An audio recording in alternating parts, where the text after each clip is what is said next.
Labas žmonės. Eilinį kartą sveikinu visus su nuostabiai graži diena. Pažiūrėkit, realiai labai gražu, saulytė šviečia, vėliavėlė mano van baladojasi, bet turiu šiokią tokią bėdą. Žinokit, sustojo veikti mano vandens pompa, vakar visą dieną prasiknisau. Kol radau priežastį, o pasirodo viskas paprasta kaip 2x2. Va, užrašas tai senas ir naujas lietuviškas siurblys atsisakė veikti su šitų dangčiu.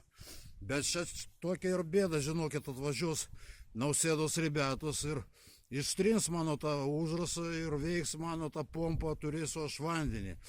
Ir tradiciškai, kaip sakoma, polzuojas slučiam, noriu pakviesti poną Nausėdą į balandžio 27 organizuojamą mitingą, kur jums garbingai bus įteikta medalė už nuopelnus Lietuvai, už gerėjantį gyvenimą, už didžiausias algos ir pensijos Europoje ir jau beveik pasauliai. Vien žodžiu, ponai Nausėda, būkit geras, atvykit ir atsiimkit tą medalį. Va, čia jums medalė. Kariauja jis, blėt, užrašus trina, daryk tvarką.